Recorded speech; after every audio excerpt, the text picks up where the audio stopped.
Okay, so we were doing applications of Gauss's law. So I will not go through the applications in detail at all because it will take up a lot of time. Just reminding you what we did. So we did field due to a point charge. Okay. And just to remind you that when we apply Gauss's law in order to find out the field due to any charge, single charge or charge distribution at a distance from it, we create a surface, artificial surface, imaginary surface rather, not artificial, imaginary surface, which we call the Gaussian surface. And the shape of this surface depends upon the symmetry of the charge distribution due to which we are to calculate the electric field. Okay, so this is the field due to a point charge. This is the value of the field, the boxed expression. Then we found out the field due to an infinite line of charge. Okay, such an infinite line of charge. So Gaussian surface was a cylindrical surface like this, and the value of the field came out to be, so for a point outside that line, that rod, the value of the electric field is this in terms of the line charge distribution lambda, case 1. And if we have a thick wire and we are to calculate the field inside, then we can use the volume charge distribution, and this is the expression of the electric field, okay, for a line charge, long infinite line charge. Then we started finding out the field due to a spherical distribution. So our first case was a uniformly charged solid sphere, a solid sphere which is uniformly charged. Okay, so three cases. First, the point at which we are trying to find out the field is outside the sphere. Okay, so this is the Gaussian surface and this is the value of the field that we obtain. Next, the field is, we are trying to find out the field inside.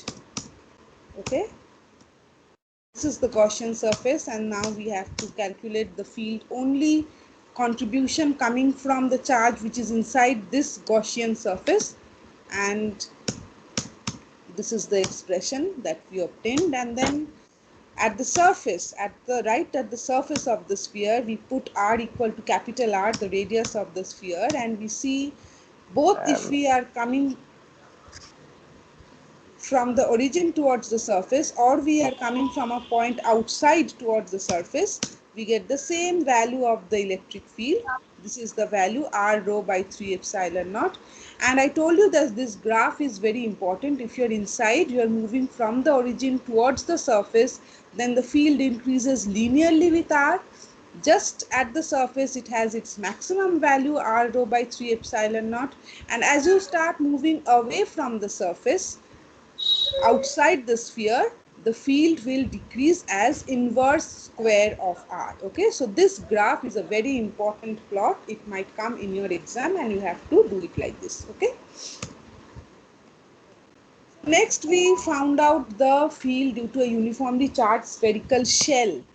Okay, so this is a spherical shell. This portion is hollow and this blue portion is solid. Someone is unmute. If you have any question or comment, then you are welcome to make it relevant to the class. Otherwise, please mute yourself.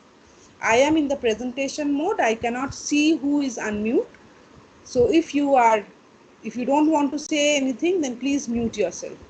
This class is being recorded. It will go up in the YouTube channel, so please don't disturb the class. Okay, so this is a charged spherical shell with inner radius A and outer radius B, and similarly again we have to consider three cases. First case, inside the shell. So we are considering a point over here. We draw the Gaussian surface. There is no charge enclosed, so field is 0. Case 2 is we are at a point in between A and B. So we are inside the shell. Okay, so we draw the Gaussian surface at such a position, and obviously you can see that the contribution to the field will be only from this portion, the dotted portion and the inner radius. The charge that is included in this portion will contribute to the field. And so doing the calculation we have to find out E. And okay, so now I remember I had asked you to do this for homework. Okay, and case 3 is we are outside. So we again draw the Gaussian surface and applying Gauss's law. Now we have contribution from the entire shell. So again we have to find out E. So I hope you have found out the value of E in these cases. Does anyone want to tell me what the value of E has he or she obtained? Case 2 and case 3, so that I can tell you if you are correct or not. It's a very easy calculation. I've literally done everything for you. You only have to do the equation. Anyone?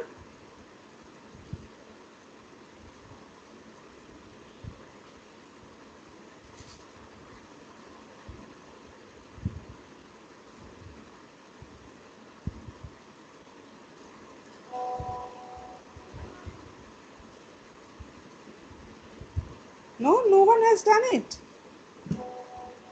Simple tiny homework, no one bothered to do it. Studies have taken a total back seat, huh? No studies being done. Excuse me. Yes?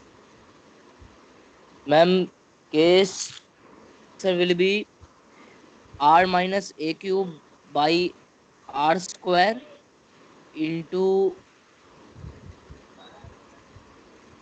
rho by 3 epsilon into r cap. Just once again, please. Yeah, R, sure. yes, R minus A cube by R square, rho by 3 By r epsilon naught, square right? into, yes, ma'am.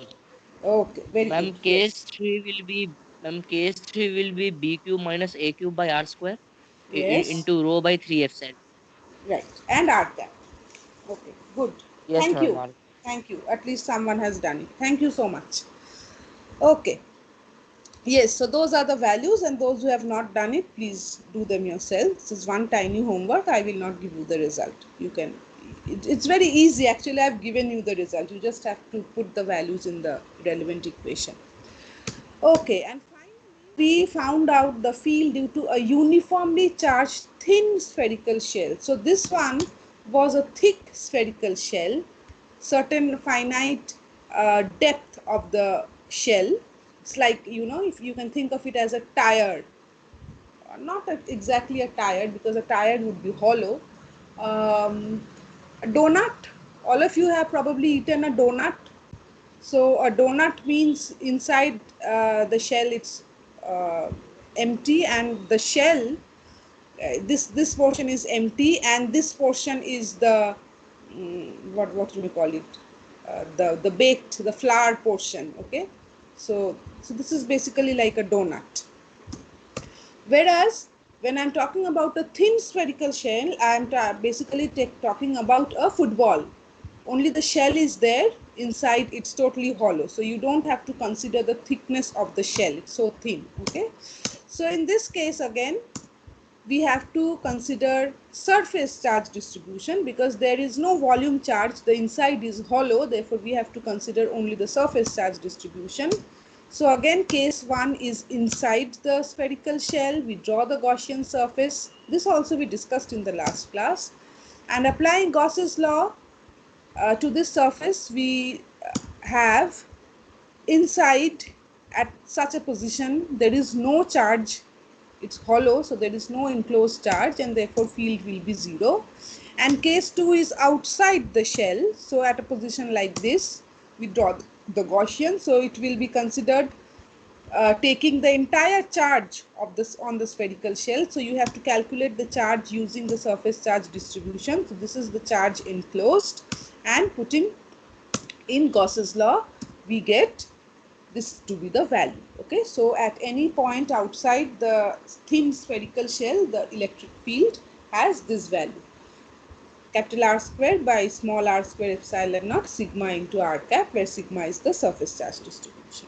Okay, all right. So our next case that we are going to, just a second.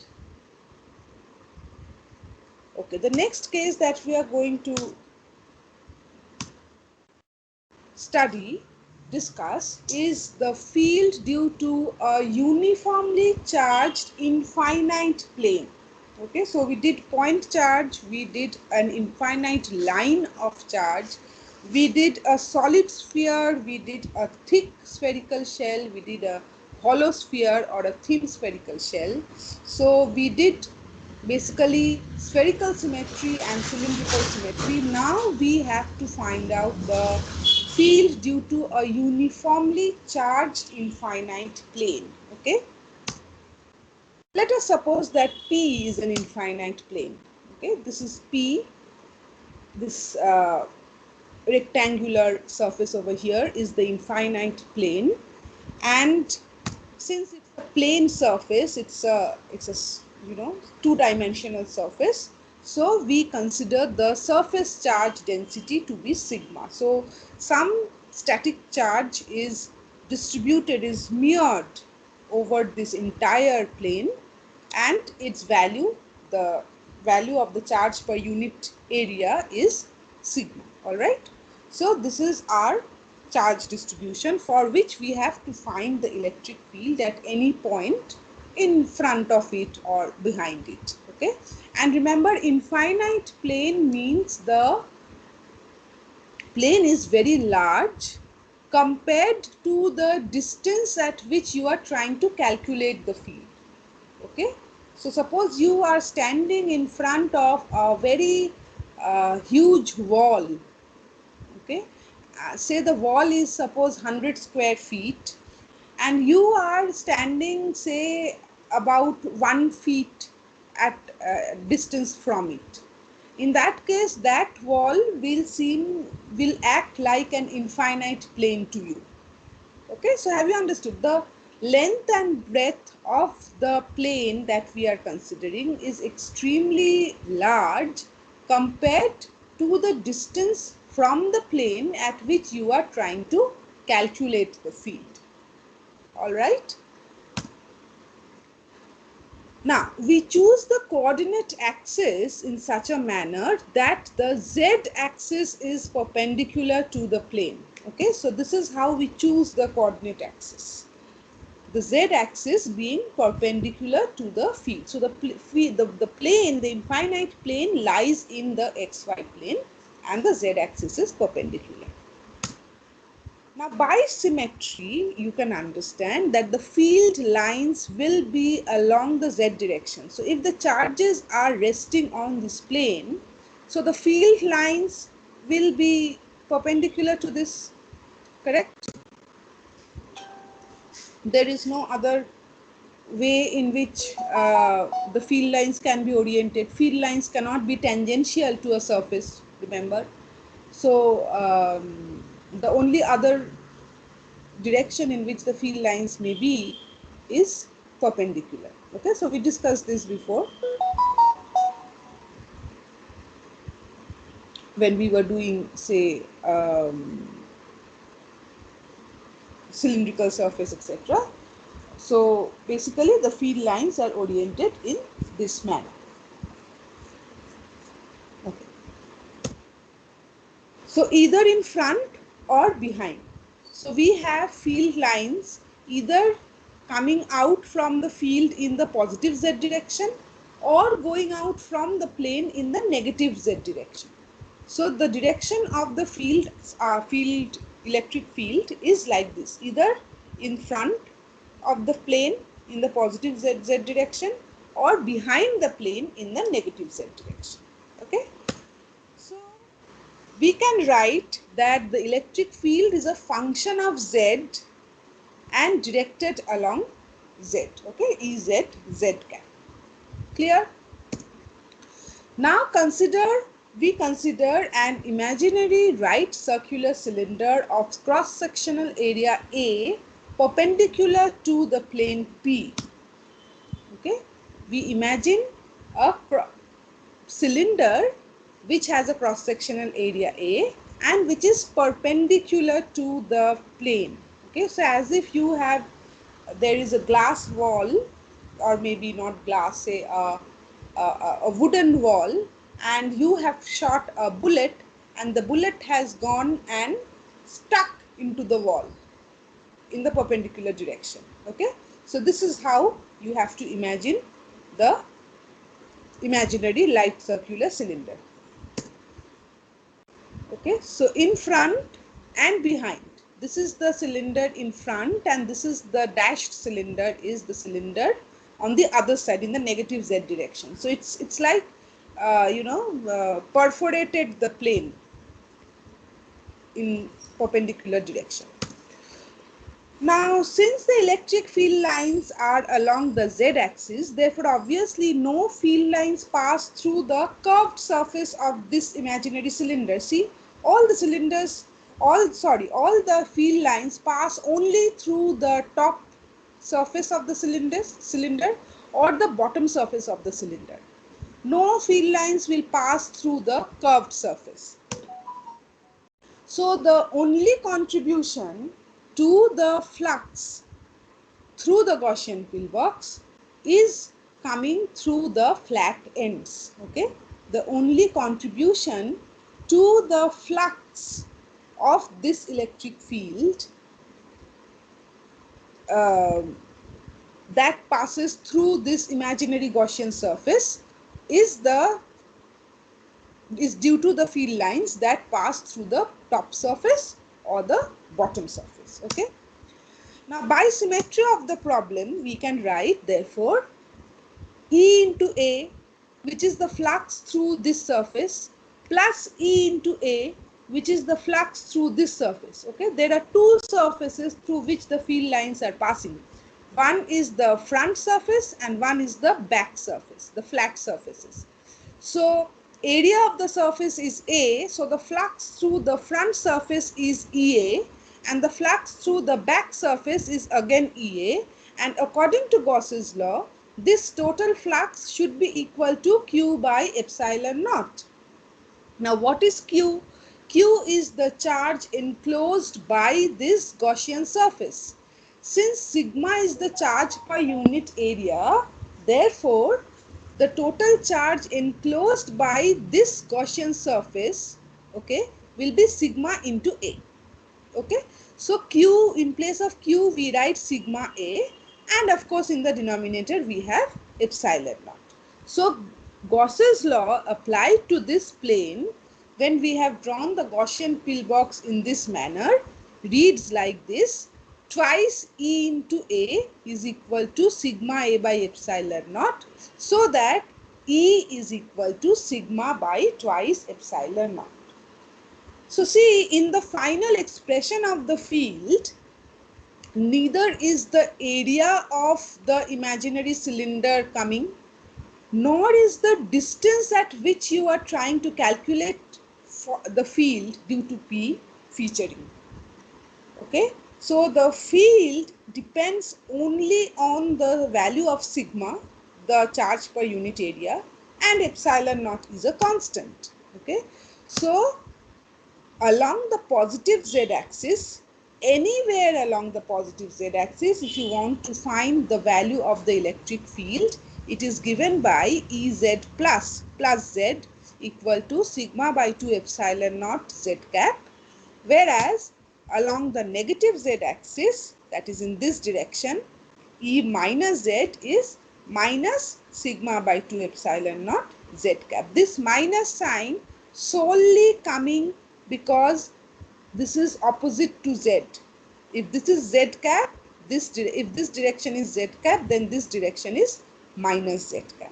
Okay, so if you are trying to calculate field, electric field due to such an infinite plane standing in front of it in the direction of the positive z axis, then the value is sigma by 2 epsilon naught z cap. If you are trying to calculate the value on the back side of this plane, that is in the direction of negative z axis, the value is minus sigma by 2 epsilon naught z cap. Okay, note that the electric field is a constant independent of the distance along the z axis from the plane. See, in the expression, the value of the distance, whether you are standing 2 centimeters from the plane or you are standing 2 meters away from the plane, that does not matter at all. But this is possible only because we have assumed that the plane is infinitely large. If the plane is not infinitely large, then it will matter at what distance you are trying to calculate the field. But if the plane is infinitely large, then all the field lines are perpendicular to it, and we don't have to think about the distance. Just a second. Hello, না না আপনি চলে আসুন। হুম।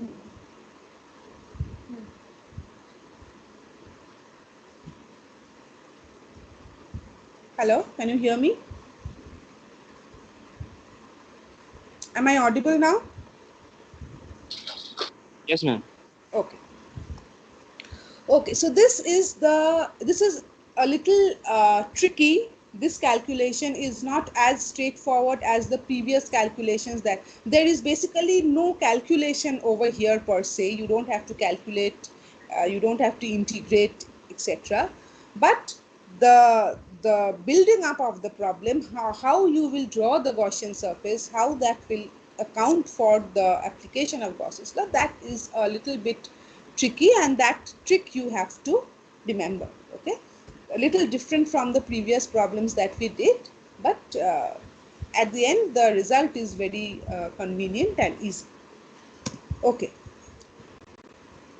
and it is oppositely directed on opposite sides of the plane. So if you are in the front of the plane, then the field is along the positive z axis. If you are at the back of the plane, behind the plane, then the field is along the negative z axis. Okay. Next, we have to find out the field due to a parallel plate capacitor. Now, all of you have done the bit of electrostatics that you have done in your class 12 syllabus, whichever board you are from. You have come across capacitors, right? Capacitors, two charge plates facing in front, facing each other, and they are charged and they are connected, or etc. You have done combinations of capacitors. So we will take, there are different kinds of capacitors, spherical capacitors, cylindrical capacitors, but we will take the simplest case, that is a parallel plate capacitor, and we will try to, since a capacitor means there are static charges on the surfaces, on the plates, so we will try to find out the electric field due to such a parallel plate capacitor. Okay, so this is a capacitor that I'm talking about. These are the two parallel plates. Okay, the one of the plates is earthed and the other is connected. So let us suppose that the area of each plate is A and the distance of separation between the plates is D. Okay, so this distance, the distance of separation between the plates, this is D. I hope you can understand this is one plate and facing it is the other plate. The two plates are parallel to each other and they are separated by a distance D, and the area of each plate is A. Okay. We assume here that A is much greater than D. So the area of each plate is very large compared to the distance between them. So these are very large area plates, whereas suppose the area of each plate is say 100 square meters, whereas the distance may be 1 centimeter. Okay, in that order. So they are very closely spaced but very large plates. So this is one condition that we have to keep in mind before going through the calculations. So you can understand that in this case, we can apply the case we have done just before, the case of the infinite field, infinite plane. So if you are in front of any one of the plates, you can find out the field by applying the result of the infinite plane. Okay. Now, in a capacitor, one of the plates is positively charged and the other plate is negatively charged. Okay, so this plate here has the plus charges, so this is the positively charged plate, and the other plate is the negatively charged plate, and as you know that negatively charged plate is always the one that is earthed. Okay, so the field lines, the electric lines of force are always oriented in this manner. Since this is the positive plate and this is the negative plate, the field lines will start from the positive charges and end on the negative charges. And since these are parallel plates, so all the field lines will be parallel to each other, perpendicular to the plates. Okay.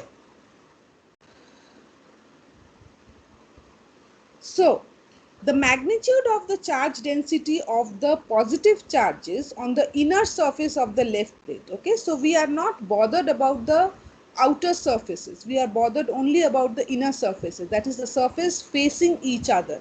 Okay, so let us suppose that the magnitude of charge density of positive charges on the inner surface of the left plate, this is sigma plus. I hope all of you can see my pointer. Please follow the pointer. And the magnitude of charge density of the negative charges on the inner face of the right plate. Okay, so these negative charges, these are on the inner face. Okay, I cannot show you, you have to imagine. So inner face of the right plate, that value of negative charges is sigma minus. Okay.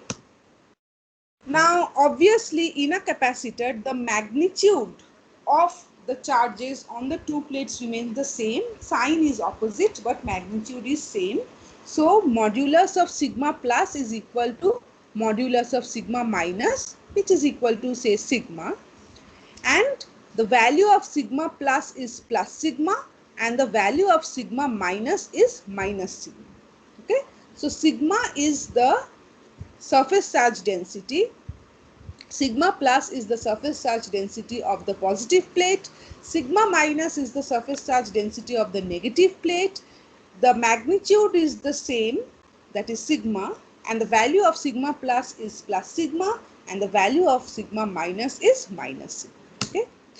Now, for an infinite charge plane, we know that E is sigma by 2 epsilon naught n cap, or sigma by 2 epsilon naught minus n cap, right? We just did it in the previous problem.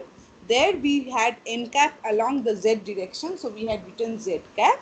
In this case, we just take n cap, where n cap is the normal to any one of the surfaces. Okay, so this is n cap. I have shown you where n cap is, and this is minus n cap. Okay, see, look at the maroon arrow. So normal to the positive plate is plus n cap, and normal to the negative plate is just in the opposite direction to plus n cap, and so we write it as minus n cap. So the electric field, according to the result of our previous problem, is either sigma by twice epsilon naught plus n cap, or sigma by twice epsilon naught minus n cap. Okay.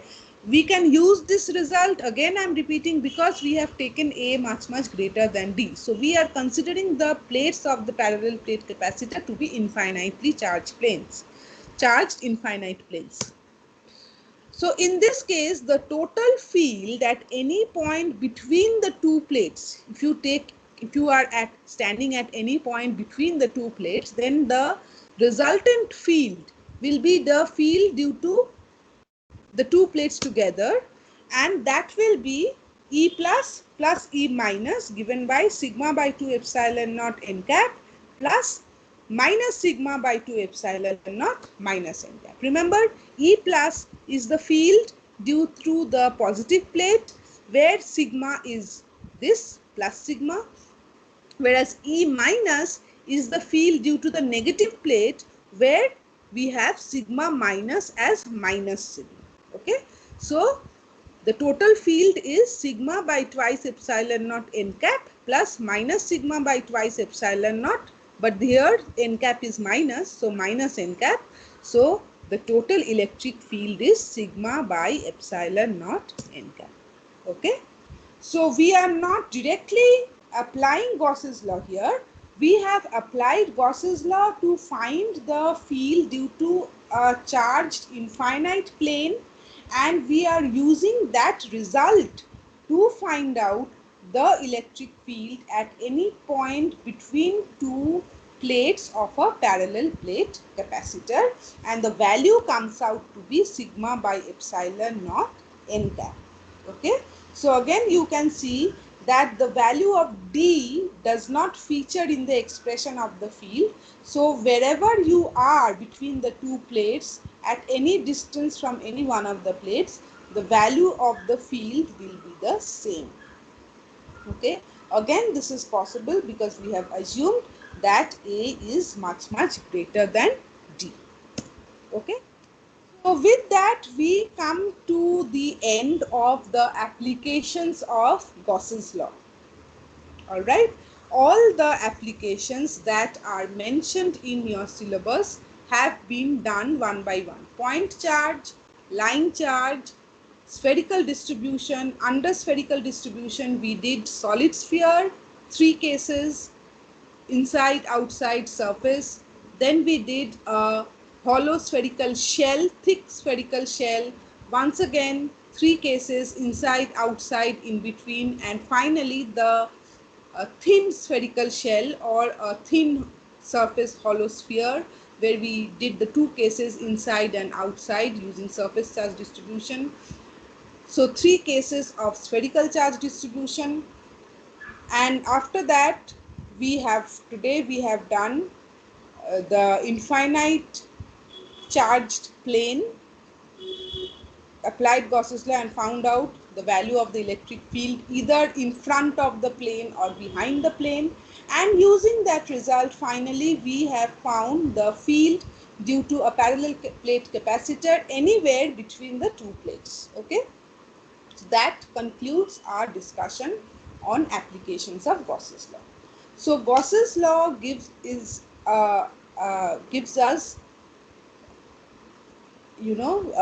the expression for divergence of the electric field. And now the next thing, so we have seen the relation between flux and divergence of the electric field and how that is applicable to find out the electric field due to symmetric charge distributions. Now we will switch over to curl of the electric field. So we have completed our discussion on divergence of the electric field. Next we will discuss the curl of the electric field, which will again give us a very important parameter related to an electric field, that is the electrostatic potential. Okay, so let's see what happens. Hello, না ভেতরে ঢুকিয়ে দিন।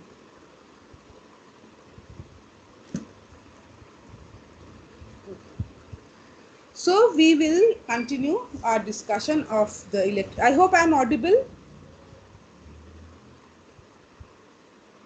Can you hear me?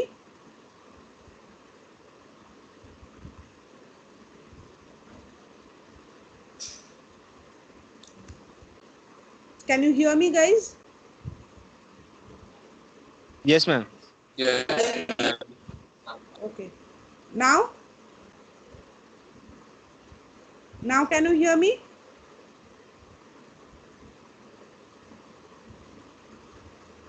Yes, ma'am. Okay. Yeah, because I don't know which is the mute button of my microphone, and I just thought I had pressed the mute button. Okay. Okay, so to find out the curl of the electric field and therefore eventually the discussion on electrostatic potential, let us consider a point charge Q placed at the origin.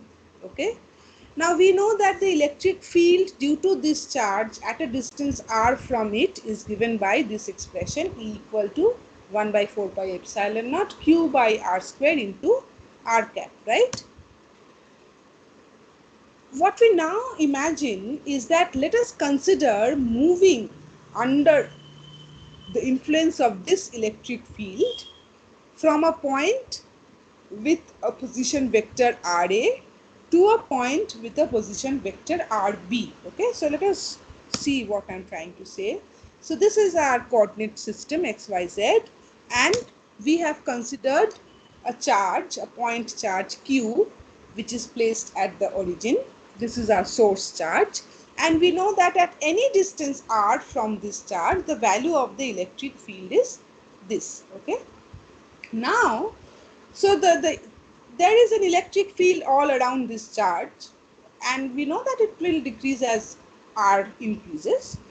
But suppose we are trying to move under the influence of the electric field due to this source charge. Okay, So we will be moving under a force basically. So we move from a point A, which is at a distance RA from the origin, to a point B, which is at a distance RB from the origin. Okay, we take any path, any arbitrary path in moving from the point A to the point B. All right. So we want to calculate the line integral a to b e dot dl. All right. So now you have to understand over here that the electric field is basically force per unit charge. So it is some kind of a force. And if you are trying to move under the influence of this force, then some work will be done. And that work will be given by the dot product of the force and the displacement. Okay, so the total work in moving from the point A to the point B will be given by this expression.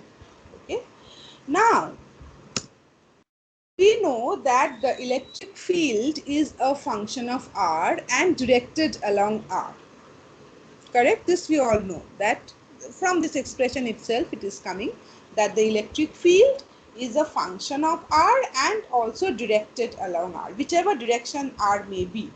So here if you calculate the field here, it will be directed along RA. If you calculate the field here, it will be directed along RB. Correct? And this is something that is new, because curvilinear coordinates was not included in your vector syllabus, but just for your information, it's nothing super tough or something. In spherical, all of you have done polar coordinates in your geometry classes in your 11 and 12 mathematics. Coordinate geometry, you have done polar coordinates. Remember r theta. So in spherical polar coordinates in 3 dimensions, the line element can be written like this. This is just the expression of the line element. You don't have to learn this up. The expression of the line element is dr r cap plus r d theta theta cap plus r sine theta d phi phi cap. Okay. You don't have to think about what this is. Just remember that this is the expression of dl, the line element, in spherical polar coordinates. Now, why is this important?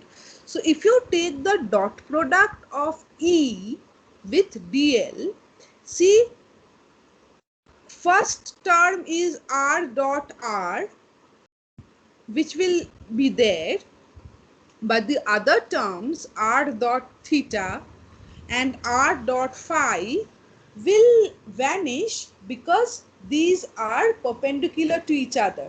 Theta cap and phi cap and r cap are the three vector, the three directions in the spherical polar coordinate system. So they are perpendicular to each other, just like x, y and z are perpendicular to each other. So if you take the dot product of r with theta or r with phi, both will be 0. Okay, so when you take the dot product of E with dl, the only term that remains is this term containing r cap. All right, so E dot dl is simply er dr, and putting the value of er, we have E dot dl as q by 4 pi epsilon naught r square dr. Okay, so this E dot dl inside the integration is actually q by 4 pi epsilon naught r square dr. So now we can do this integration. A to b E dot dl, in place of E dot dl we write q by 4 pi epsilon naught r square dr. So 1 by 4 pi epsilon naught is a constant, it goes outside the integral, and inside we have A to b q by r square dr. So 1 by 4 pi epsilon naught minus q by r, integration of 1 by r square is minus 1 by r. So minus q by r, RA to RB, value of R at A is RA, value of R at B is RB. Okay, so this is equal to minus 1 by 4 pi epsilon naught q by RB minus q by RA. Okay, so This is the value of the integral E dot dl when you start from A and end at B in this picture. Okay, the value is given by 1 by 4 pi epsilon naught q by Ra minus q by Rb, taking the minus sign inside.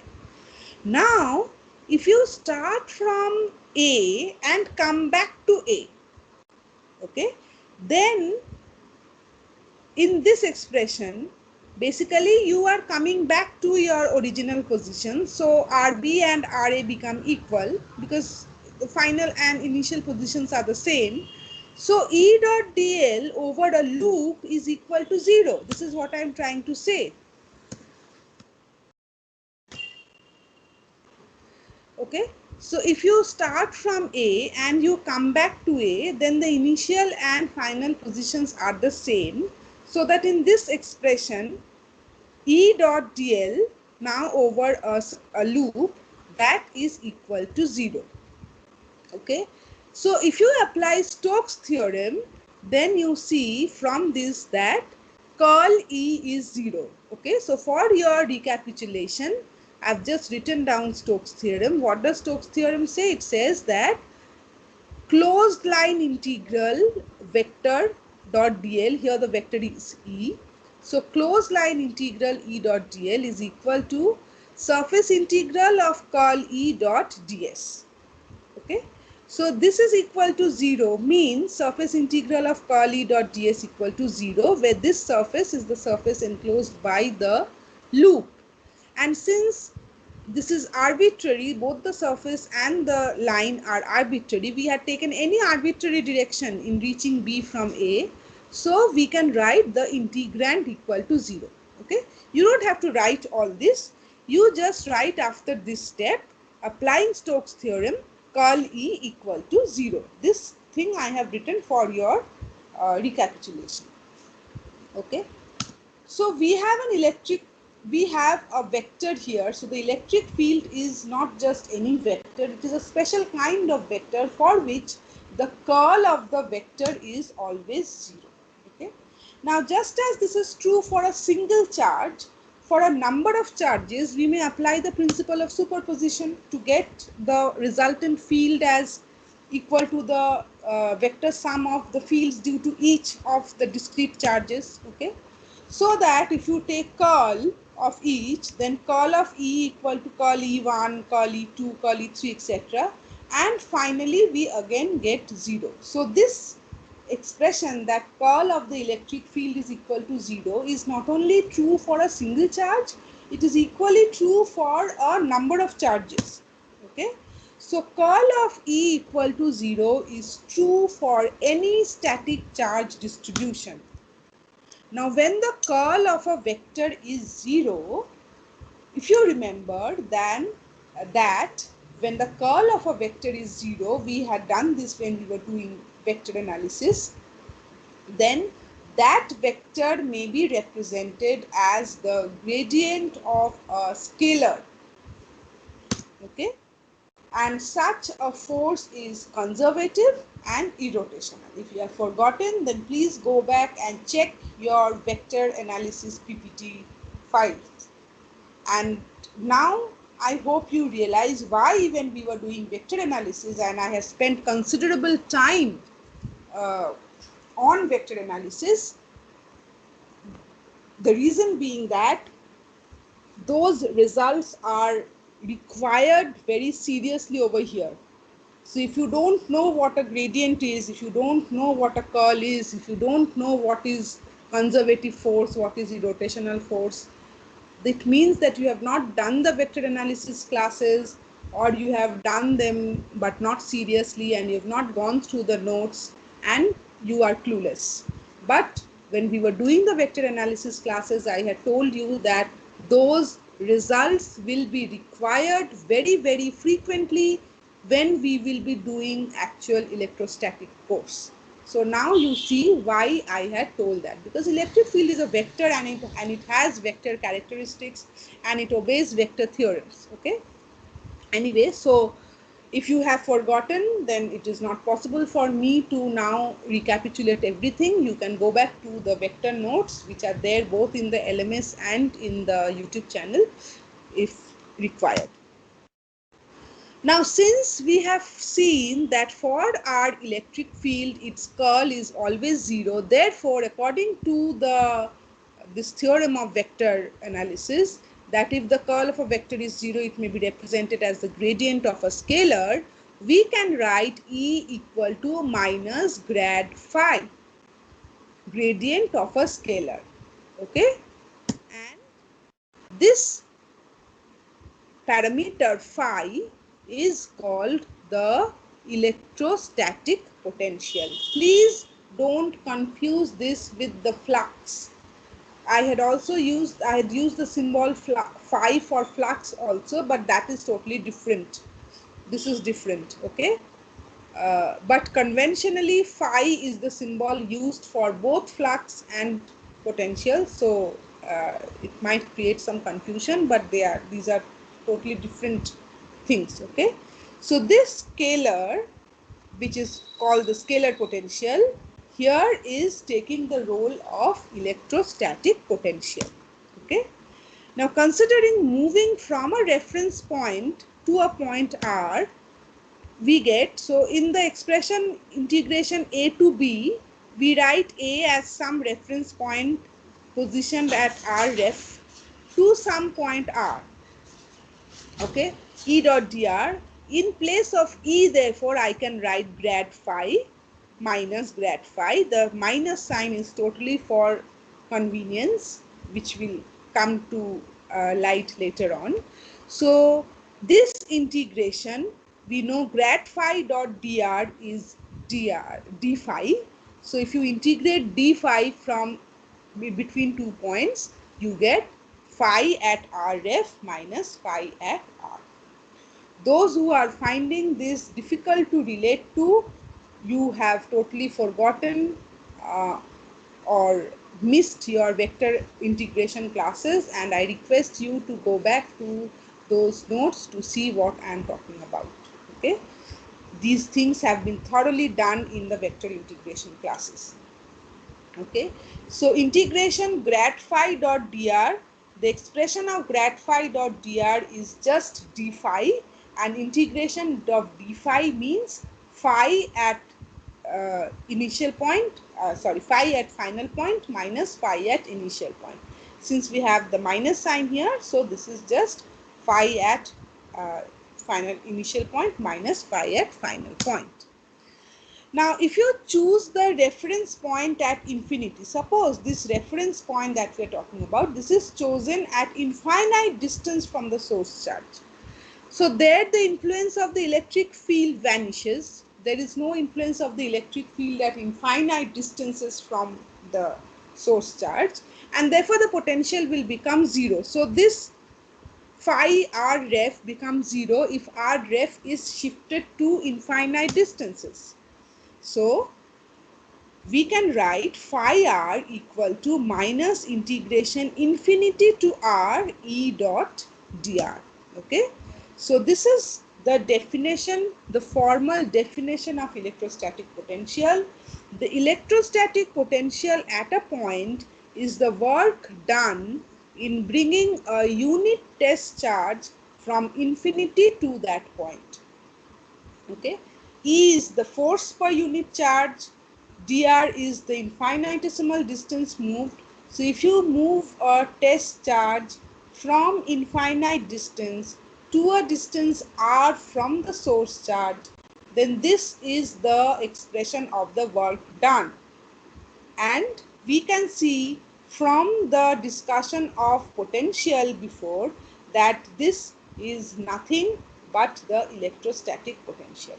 So we now are at a point to formally define electrostatic potential, not just mathematically, but in words, as the electrostatic potential at a point is the work done in bringing a unit test charge from infinite distance to that point. Okay. Now this work is stored as potential energy in the test charge. The work is being done on the test charge by the field, which is by the negative sign, and it is stored as the potential energy of the test charge. So electrostatic potential is the potential energy per unit charge. Okay. Now this is the figure we had used to find out the work done under the influence of the electric field from a point A to a point B to find the expression of the electrostatic potential. Now, if the unit test charge is now moved from the point A to the point B, then the change in potential, right? The change in potential between the 2 points, phi at RB minus phi at RA, difference between the final and initial potential is this, minus integration RB to RA E dot dr. Now, if the test charge is now brought back from to A from B, okay, we go from A to B and then it is brought back to A. Then the change in potential. So we have gone from A to B and then we have come back to A. So we have moved in a loop. Remember, we were talking about a loop before this. So then the change in potential when we are coming back from B to A is phi at RA minus phi at RB equal to minus integration now RA to RB E dot dr. Thus, in returning to the initial position, traveling along a closed path, the total change in potential is zero. Now, what is potential? Work done. So, when you are moving in a closed loop, the work done is zero. So, remember when you move, if you remember, if you can compare this with your gravitational field. In the gravitational field, when you are moving, if the displacement is zero, then work done is zero. Similarly, we can see here that in the electrostatic field too, when the displacement is zero, the work done is zero. So work done in moving a test charge around a closed loop inside a field is equal to zero, which gives us two very important results about the electrostatic field, that the electrostatic field is conservative, and since it is conservative, therefore it is irrotational. So from the curl of the electric field, we see that the curl of the electric, now listen to these points very clearly. We found that the curl of the electric field is zero. Since the curl of the electric field is zero, therefore we can express it as the gradient of a potential. So using the expression of the electric field due to a point charge and taking its gradient and integrating that expression between 2 points when we are trying to move within an electrostatic field, we see that basically this scalar potential is nothing but the work done in taking a unit test charge from one point to another. Okay, if we take one point to be the reference point and move it to infinite distance, then at that infinite distance away from the source charge, the field and potential are both zero. So we formally define electrostatic potential as the work done in bringing a unit positive test charge from infinity to a distance r from the source charge, okay, near it. And we also see that this work is stored as electrostatic potential energy within the test charge, and we see from the expression of the electrostatic potential and the integral, line integral expression, that if we start the unit test charge from a point, no matter how much we move within the electric field, if we come back to the same point, then the total work done is zero, which leads us to the conclusion that the electric field, the electrostatic force, is a conservative force and it is an irrotational force. Okay, I'll stop here there will be some more discussion on electrostatic potential, and then we will have to find out electrostatic potential for some simple cases. But I think that cannot be done today, because already I have given you much information, and all very important information regarding the parameter electrostatic potential.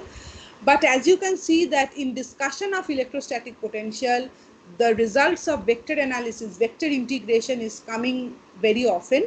So I would request you to please go through the slides of vector integration once more, so that you can relate to what I have told in today's class. Okay, otherwise there will be a, you know, a blur in understanding, and that is not good for your conceptual the concept building of this very basic thing, because electrostatic is a very basic subject, and even if you are not continuing with physics, maybe you will go for competitive exams, but in competitive exams too, if there is basic physics, then there will be questions from electrostatics. So this is a very basic subject, and you should not keep confusion in the conceptual building of this subject. So please, after this class, I would request you to go through the vector integration slides, line integration and integral line integration, basically where we had done conservative forces and closed line integrals, etc. That portion, if you just go through once, then it will help you in understanding what we have discussed. Okay, so